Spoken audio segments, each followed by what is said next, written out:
Welcome to the I Get Better podcast with your hosts, Charlene Renee and Phaedra Smith, where we discuss topics related to life, love, mental, physical, and spiritual health, and how we can all get better together. Welcome back to the I Get Better podcast. I am your host, Charlene Renee. And I'm Phaedra Smith.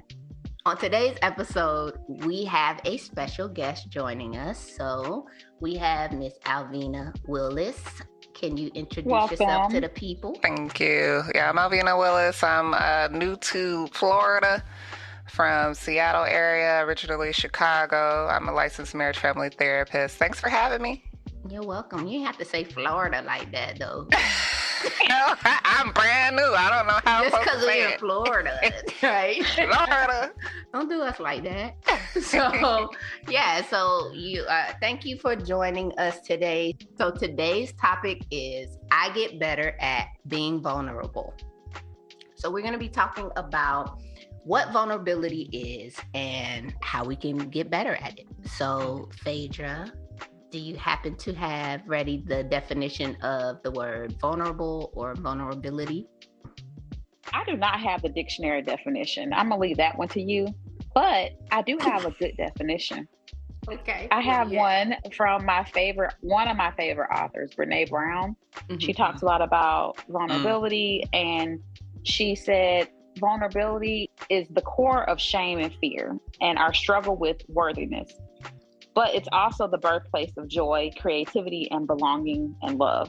And so I really like the way she defines it. And I love her research on vulnerability.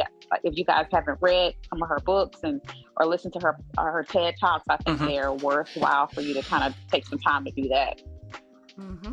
Okay. Well, I do have the dictionary definition of vulnerability. Excellent. Here. So as this is one definition, of course, we know there are more than one meaning. So it is the openness or susceptibility to attack or harm, or the willingness to show emotion or to allow one's weakness to be seen or known, willingness to risk being emotionally hurt, or the condition of needing supportive or protective social services and community resources because of advanced age, poverty, disability, etc., such as a vulnerable adult or a vulnerable child. So those are the dictionary definitions of vulnerability, but I think we're going to be focusing on the emotional side, right? So the willingness to show emotion, allowing your weaknesses to be seen or known, and willing the risk of being emotionally hurt. And I also had, coincidentally, the Brene Brown definition written down. So as she says, emotional vulnerability is most often felt as anxiety about being rejected, shamed, or judged as inadequate. So it has been defined by Brene Brown as uncertainty, risk, and emotional exposure. Yes. So ouch. It's hard. Yes, it is. So, of course, we like to jump in and talk about our own personal definition. So you did mention that, your personal perception. Phaedra, Alvina, what is your personal definition of vulnerability and being vulnerable? Yeah, I was thinking about it a little bit before we started recording, and all of that does sound correct. It can be difficult to be vulnerable because that does imply that you're letting your walls down or having ability for someone to either be caring or harmful towards you, whether that's the systems or in a relationship to another person.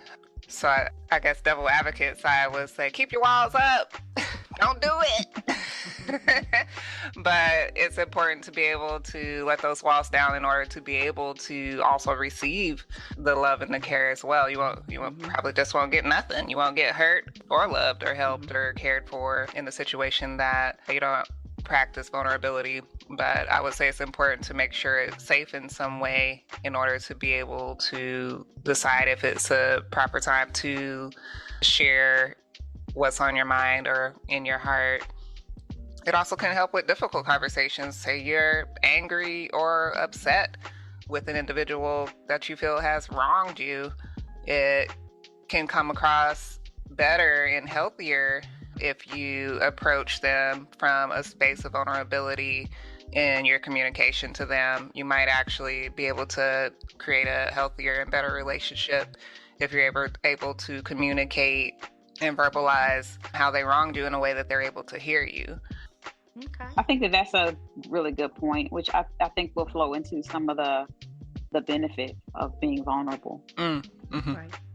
Yeah, so let's jump into those barriers. So what are some of the things that keep us from being more vulnerable? So I have a couple, and then I'll allow you both as well to share what you think are barriers, or just from your experience or your work and what you've seen and what has prevented people from being vulnerable. So one of the things for sure is past hurt, right? So having been hurt in the past, that it will probably be the number one answer if this was like a Family Feud when people have to answer questions and the number one answer with the most response. So past hurt, at having attempted to be vulnerable, whether you use that word or not, where you tried to open up with someone and you were hurt by them in some way, whether it was judgment or shame or rejection or whatever came about from that, where you decided it's not worth it. The pain that came from that is so great that I'm just going to shut down. I'm just going to close up, put those walls up,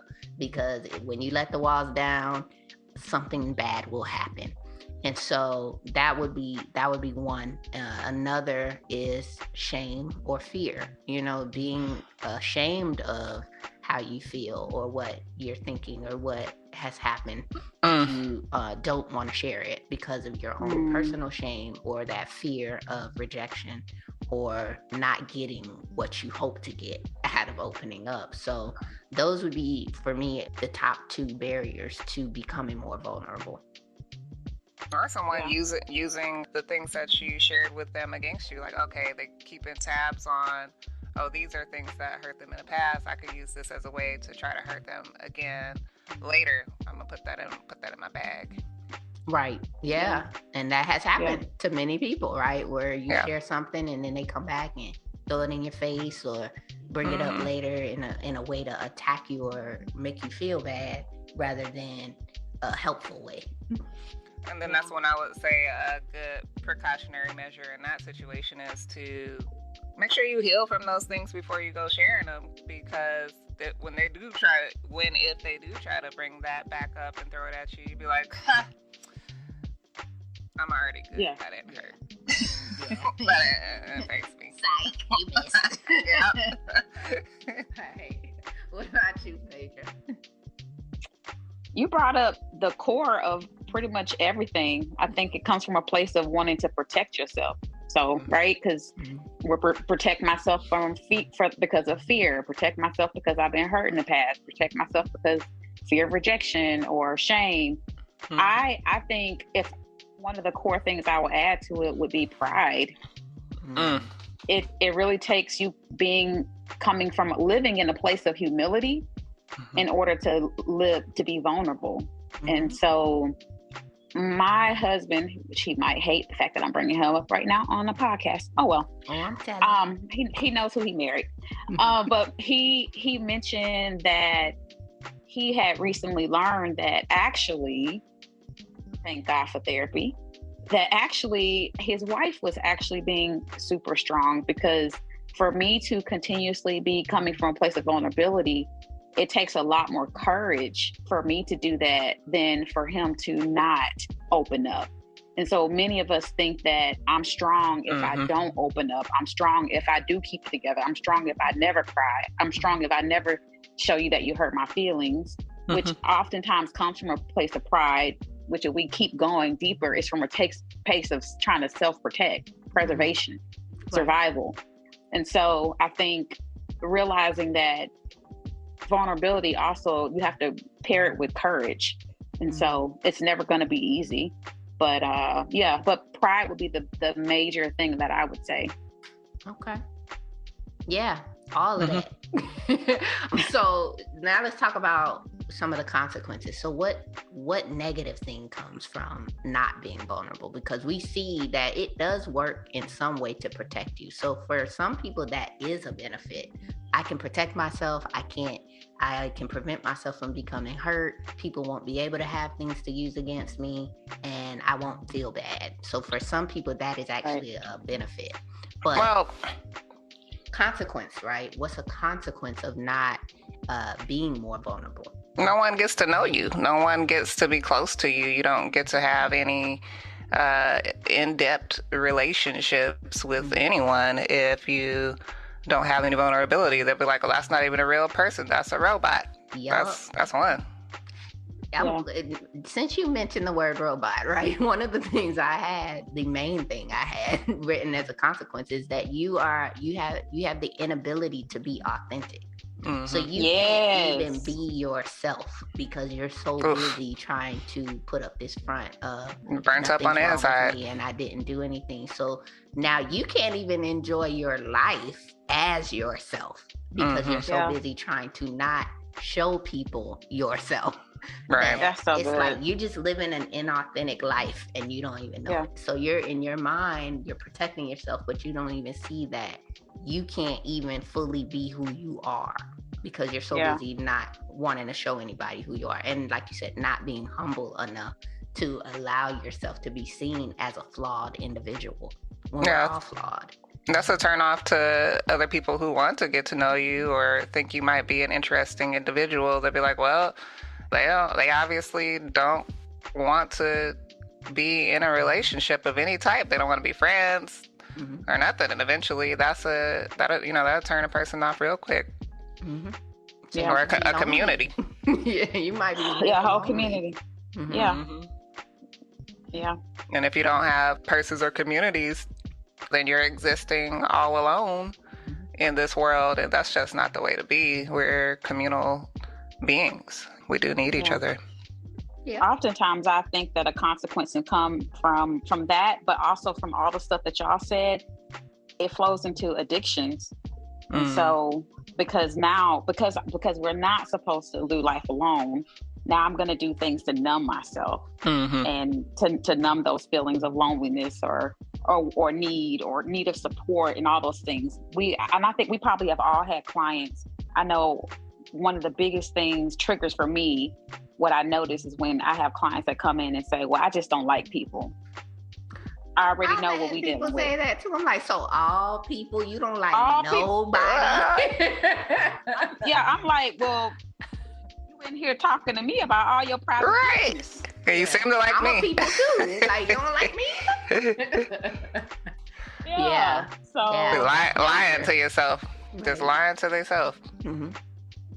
I think they're saying I don't like myself, and so it's easier for me to say I don't like everybody else than to say I don't like myself. Like I don't deserve love. I don't deserve. I'm not worthy. Yeah. Or I can't trust people because if we think about it. And you guys know more than me. I find that most of our issues come from our family of origin.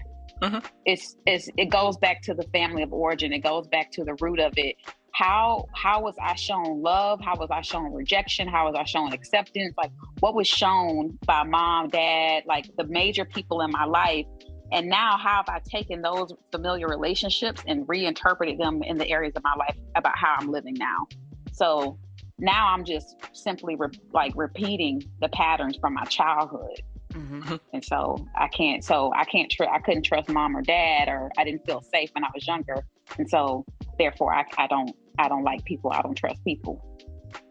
Yeah. So or I don't know how to behave myself in relationships because that's what I learned. I learned how to be the way that I am from my family that was abusive and negligent. And now I feel like I have a lot of those traits and I don't want to place those on anybody else. So I just make sure that I stay back. Yep. I love that. So true.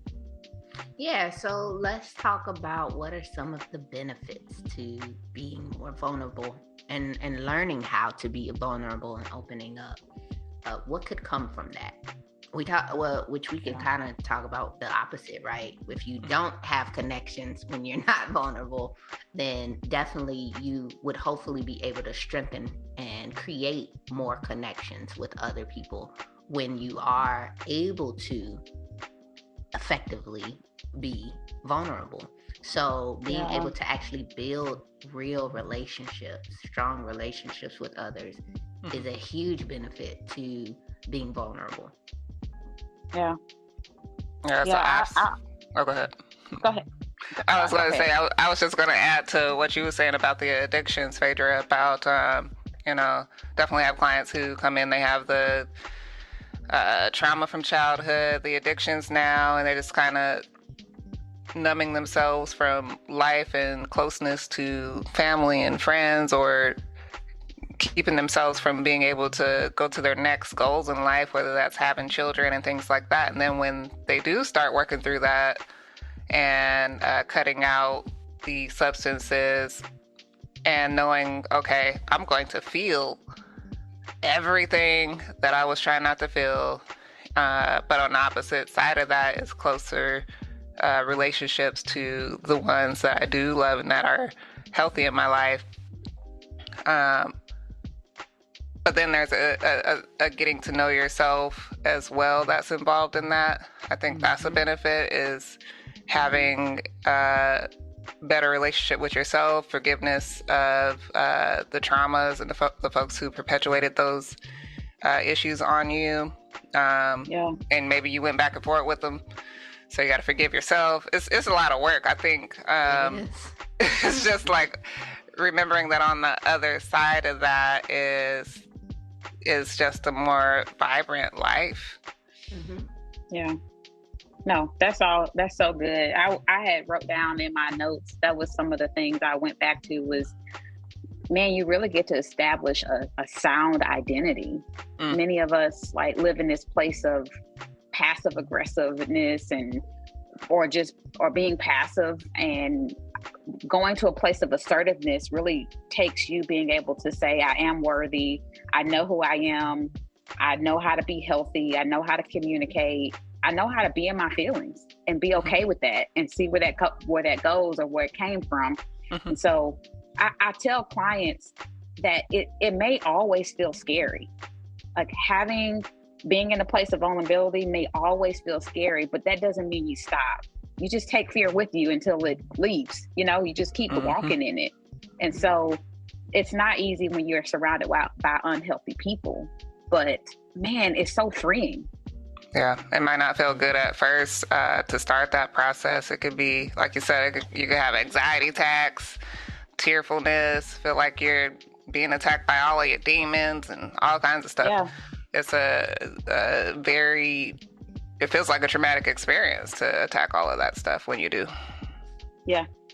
That's why I think it's so good the benefits of having supportive people that are healthy around you, having a therapist, having whether it be a pastor or whoever, people that are healthy, that are going to be able to validate the fact that, no, sis, that was the right thing. Yep. I know that no one else said it was the right thing, but you're actually the healthy one. Sometimes we need to hear that. Yeah. And you need to identify the right people, right? I even mentioned that, Alvina, like being careful about who you are vulnerable with and figuring out who are safe people. You don't want to just go and just spread all your vulnerability out on everybody. Well, it's not, everybody's not worthy of that. Not everybody. I'll also say, I think I said this too, I think it's so good, regardless of who you share with and what comes of that. I think it's so good to always watch out, like what comes of it. So if it gets used against you and it triggers something, I always like to say, know that it would have hit me. It was something there to hit. So for me, nothing is going to go to waste. I'm going to look at that situation and say, well, why, when that person said that, way did it make me feel that way? Even if it was ugly, nasty, and mean, but what about that felt true to me? And like, so how did it hit me? so maybe that's a place that I need some healing in, because there really shouldn't even be a target there anymore. Yep. Yep. All right, so let's talk about how to get better. How do we get better at becoming more vulnerable? I know we kind of already put some of these little nuggets in there. Yeah. But let's give them, some practical tools that they can take away from this. And I'll start, and you all are welcome to add to the list of, and I just have very few things on how to get better. So number one, you want to get comfortable with and practice naming and validating your own emotions. So being able to check in with yourself to actually say, how do I feel about whatever has happened? And get more comfortable with just that insight into your own emotions and feelings. So part of vulnerability is sharing how you feel. And so if you can't name your emotions and then validate them for yourself first, it's going to be difficult for you to share it with other people. So even just learning how to label feelings outside of I'm mad or sad or I'm happy or, just those common emotions, but really digging deeper into your emotions and being able to say, I'm hurt, or my feelings are hurt, or I'm lonely, or I'm feeling shame, or I'm feeling this, and rejection, and all of these things that aren't easy to say out loud. So starting with being able to do it. And so practicing it with yourself first, and then also identifying just one person to start with. One person in your circle, a friend, a family member, a significant other. Just starting with one person, and then learning how to expand that with other relationships. So that's what I have for some starter tips on how to get better. Well, I mean, I can link onto that.